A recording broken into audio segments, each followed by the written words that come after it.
na lelo na lingi to comprendre une chose. Tango lobi na bango toutes ces choses. Maintenant, nous sommes arrivés au chapitre 13. Dans le chapitre 13, je vais juste lire rapidement. Dans le chapitre 13, alobeli bango sur les dernières exhortations. Yoka. Na kuna alobeli bango sur la persévérance dans l'amour. Alobi na bango sur ne pas oublier l'hospitalité. Tozo kende tozo poussana. Alobi na bango sur le mariage doit être honoré de tous.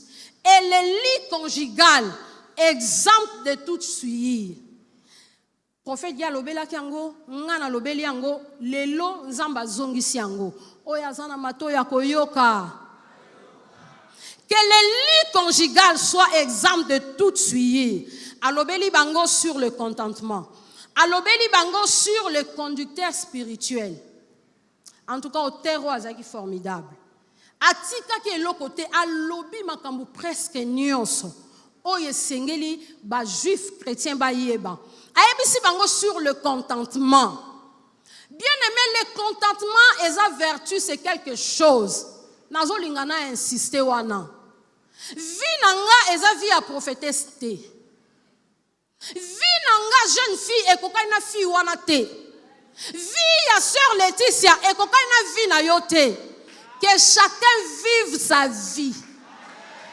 Raison pour laquelle azote ya bango sur le contentement.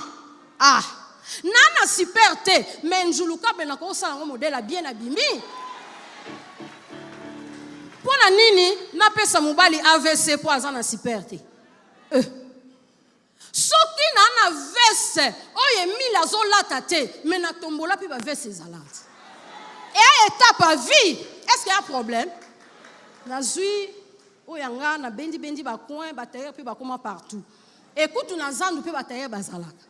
Il y a vite fait.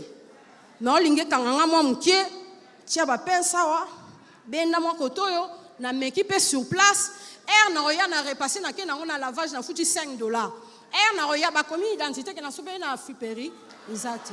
Le contentement.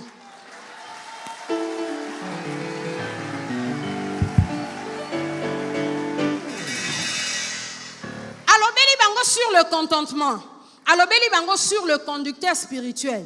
Ce qui passer à Jacques Alobi, Arloba, ezaka apoyi aza conducteur. L'auteur azoye bisa des chrétiens juifs. Le kolabokoti dans l'ancienne alliance, vous avez des conducteurs spirituels.